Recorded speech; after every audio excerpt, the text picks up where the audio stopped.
আসসালামু আলাইকুম। একই হাল মির্জা ফখরুল ইসলাম আলমগীরের, একই অবস্থা মির্জা ফখরুল ইসলাম আলমগীরের। এই কথাগুলি বললাম কারণ আছে, ওনার অবস্থা খুবই খারাপ। ওনার অবস্থা এত বেশি খারাপ যে ওনার এখন খেয়ে পরে বাঁচতে খুব কষ্ট হচ্ছে। উনি নির্বাচনী হলফনামায় ওনার যে তথ্য দিয়েছেন তাতে উনি ওই অবস্থায় দিয়েছেন যে ওনার অবস্থা একেবারেই একজন আমাদের দেশের ফকির মিসকিনের যে অবস্থা তার থেকেও খারাপ অবস্থা ওনার। ওনার সাহায্য সহযোগিতার দরকার খুবই। উনি নির্বাচনী হলফনামায় দিয়েছেন ওনার সম্পদের যে বিবরণী দিয়েছেন, সেখানে দিয়েছেন ওনার পৈতৃক স্থাবর অস্থাবর সম্পত্তি সহ ওনার জীবনের অর্জিত সম্পদের মোট পরিমাণ হলো 4,06,00,000 সামথিং। আর ওনার বাৎসরিক ইনকাম হলো 11 লক্ষ টাকা। এই 11 লক্ষ টাকার 6 লক্ষ টাকা ইনকাম আসে একটা ব্যবসায়িক প্রতিষ্ঠানকে উনি পরামর্শ দেন, জ্ঞান বিক্রি করেন। জ্ঞান বিক্রি করে ওনার 6 লক্ষ টাকা ইনকাম আসে। আর ওনার পৈতৃক সম্পদ থেকে কিছু ইনকাম আসে, কৃষি থেকে কিছু ইনকাম আসে। আর বাকিটা আসে ওনার একটা ফাউন্ডেশন আছে, মির্জা ফাউন্ডেশন, সেখান থেকে আসে।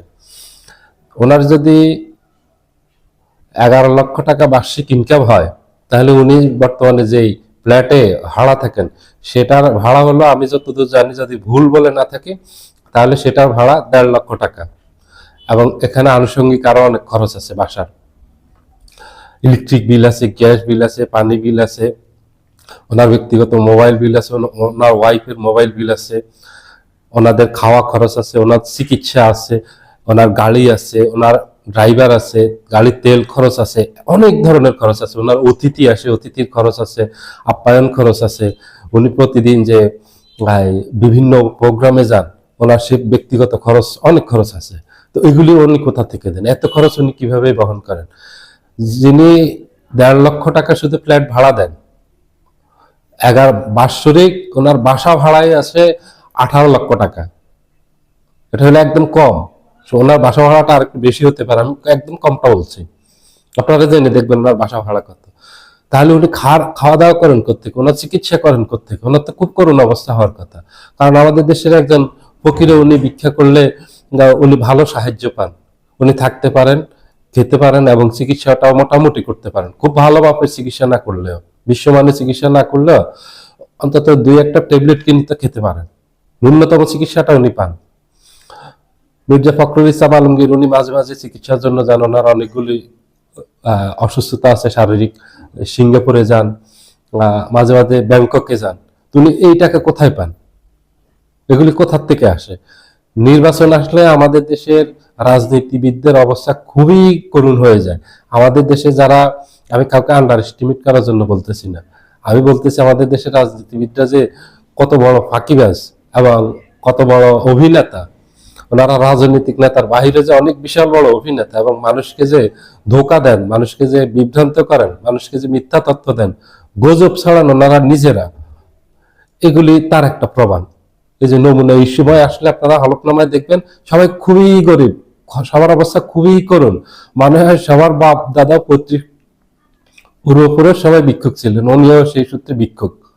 উনি রাজনীতিতে আসছেন ভিক্ষা করার জন্য, ওনার কিছুই নেই, একেবারে অসহায়। সমাজের সবচেয়ে অসহায় মানুষটা হলেন উনি, সবচেয়ে গরিব মানুষটা, দরিদ্র মানুষটা হলেন উনি।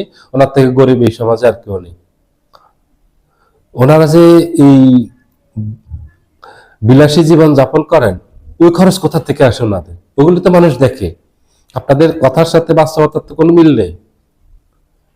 আপনাদের সম্পদ বিবরণী যেটা হয়, আর খোঁজ দিলে দেখা যায় যে সম্পূর্ণ ভিন্ন চিত্র, সম্পূর্ণ উল্টো চিত্র।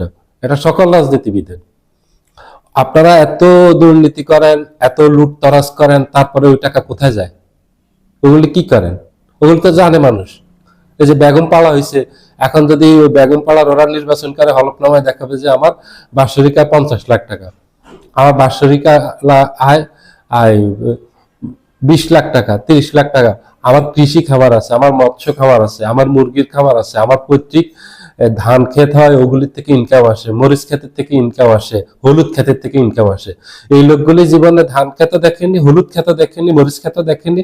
এরা সারাক্ষণ ওই রাজনীতি নিয়ে ব্যস্ত থেকে, লুটতারাজ নিয়ে ব্যস্ত থাকে, ওগুলো দেখার ওদের কোনো সময় নাই। ওদের পৈতৃক কতটুকু সম্পত্তি আছে ওরা নিজেরাও জানে না, বলতে পারবে না। কত একর জায়গা আছে, 100 একর, 1 একর, অথবা 100 100 ডিসিমেল জায়গা আছে, ওটা জানে না এরা।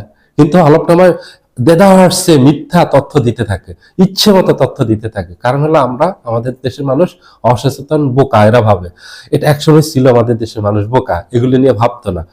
এখন সময়ের পরিবর্তনের সাথে সাথে মানুষ এগুলি নিয়ে ভাবে, যে উনি যেগুলি বলে এগুলি তো সত্যি না। উনি চলে একভাবে এবং উনি বলে আরেকভাবে। ওনার চলন বলনে রাজকীয় ভাব, আর উনি কথা বলে যখন সরকারি কোনো তথ্য দিবে তখন দেখে ফকিন্নির ভাব। এগুলি মানুষ দেখতেছে, দেখে অভ্যস্ত হয়ে গেছে। এখন মানুষ এগুলি বিশ্বাস করে না, তাদের এসব কথাবার্তা।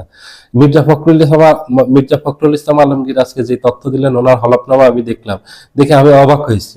ওনার বাবা পাকিস্তান পিরিয়ডের মন্ত্রী ছিলেন, ওনার চাচা মির্জা গোলাম হাফিজ বিএনপির, যখন শহীদ প্রেসিডেন্ট জিয়াউর রহমান যখন ক্ষমতায়, তখন জাতীয় সংসদের স্পিকার ছিলেন। 1991 সালে বেগম খালেদা জিয়া যখন সরকার গঠন করেন, সেই সরকারের ওনার বাবা ছিলেন, ওনার চাচা ছিলেন আইন বিচার ও সংসদ বিষয়ক মন্ত্রী। ওনার বাবাও মন্ত্রী ছিলেন, ওনার চাচাও মন্ত্রী ছিলেন। ওনাদের ঐতিহ্যবাহী একটা পরিবারের সন্তান উনি। ওনার 11 লাখ টাকা ইনকাম, এটা আপনারা বিশ্বাস করেন? এবং ওনার যে যে ব্যক্তির বাৎসরিক ইনকাম 11 লাখ টাকা, ওনার বাৎসরিক বাসা ভাড়া ন্যূনতম ভাড়া হলো 18 লক্ষ টাকা। ওনার কয়েক কোটি টাকা বাৎসরিক খরচ।